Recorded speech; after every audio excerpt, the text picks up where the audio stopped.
প্রথমেই স্মরণ করতে চাই জুলাই গণঅভ্যুত্থানের সকল শহীদ, তাদের পরিবার এবং আহতদের, যাদের কল্যাণে আজ আমরা একটা স্বাধীন এবং মুক্ত বাংলাদেশে, যেখানে আমরা মত প্রকাশ করতে পারি, যেখানে আমরা আমাদের মনের কথা বলতে পারি, তেমন একটা বাংলাদেশ এবং নতুন বাংলাদেশ গড়ার স্বপ্ন দেখতে পাচ্ছি।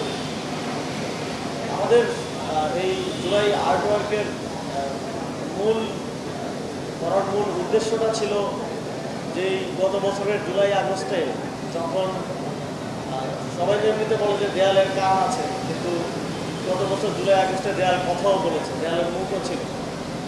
আমরা তো আন্দোলন করে হয়তো চলে গেছি, কিন্তু দেয়ালগুলো সবসময় হাজির ছিল। দেয়ালে লেখা আমাদের বক্তব্যগুলো দেয়াল সবসময় বলে গেছে।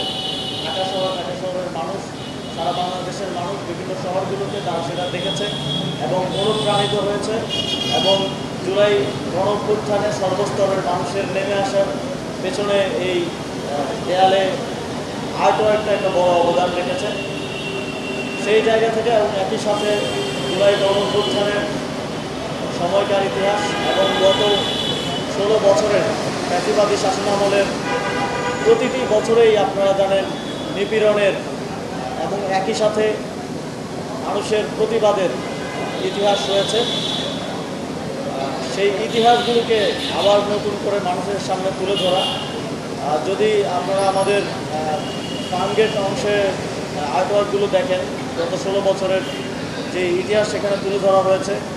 কেউ যদি গাড়ি দিয়ে যাওয়ার সময় প্রত্যেকটা পিলার দেখে দেখে যায়, তাহলে সে একেবারে রিলেট করতে পারবে যে 8 সাল থেকে 24 সাল পর্যন্ত সময়টা আবার স্মৃতিপটে ভেসে উঠবে। এটাই ছিল আমাদের উদ্দেশ্য, মানুষ যেন ভুলে না যায়।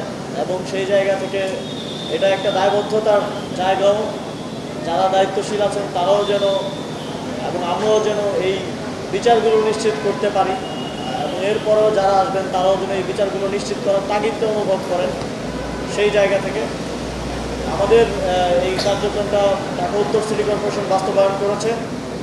জাহিদ ভাইয়ের নেতৃত্বে একটা টিম দিনরাত কাজ করেছে গত 1 মাস ধরে, এবং আগারগাঁও থেকে শাহবাগ পর্যন্ত পুরোটা রাস্তায় পিলারগুলোতে আমরা জুলাইয়ের ইতিহাস এবং গত 16 বছরের ইতিহাস তুলে ধরার চেষ্টা করেছি। এই কর্মসূচি বাস্তবায়ন করার জন্য যারা অক্লান্ত পরিশ্রম করেছেন সকলকে অসংখ্য ধন্যবাদ। জুলাইতে তো অনেক কর্মসূচি হচ্ছে, আপনারা জানেন আমাদের সংস্কৃতি মন্ত্রণালয়, মুক্তিযুদ্ধ বিষয়ক মন্ত্রণালয় কার্যক্রম পরিচালনা করছে। এর পাশাপাশি আমাদের এই উদ্যোগটা ছিল আলাদাভাবে কিছু একটা করার, যেটা ওই প্রোগ্রামগুলোর থেকে একটু আলাদা, যাতে করে মানুষজনকে ডেকে এনে দেখাতে না হয়। মানুষজন রাস্তা দিয়ে চলার সময়ই দেখতে পারে যে জুলাইতে কী হয়েছিল বা গত 16 বছরে কী হয়েছিল। এটা আমাদের পরবর্তী প্রজন্মের জন্য গুরুত্বপূর্ণ। যারা জানেন না যে বিগত সময়গুলোতে কী হয়েছিল তাদেরকে জানানো, এবং এই সচেতনতাটা ভবিষ্যতেও যে কোনো ফ্যাসিবাদের আবার মাথাচাড়া দিয়ে ওঠার ক্ষেত্রে একটা বড় বাধা হয়ে দাঁড়াবে। আজকে উপস্থিত হওয়ার জন্য এখানে যারা উপস্থিত হয়েছেন সকলকে ধন্যবাদ, গণমাধ্যম কর্মীদেরকে ধন্যবাদ। আমরা আজকে 1 বছর পর আমাদের প্রত্যাশা ও প্রাপ্তির হয়তো অনেক অমিল রয়েছে, কিন্তু একটা জায়গায় আমরা আমাদের কমিটমেন্টটা ক্লিয়ার রাখতে চাই যে জুলাইয়ের যারা শহীদ, যারা আহত, জুলাই গণঅভ্যুত্থানে যারা একটা নতুন বাংলাদেশ গড়ার জন্য এসে জীবন দিয়েছে, সেই বাংলাদেশ, তাদের স্বপ্নের বাংলাদেশ গড়ার লড়াইটা হয়তো কঠিন এবং সময় সাপেক্ষ, কিন্তু এটা আমরা বাস্তবায়ন করবো ইনশাআল্লাহ। আপনাদের সকলকে আবারও ধন্যবাদ। আসসালামু আলাইকুম।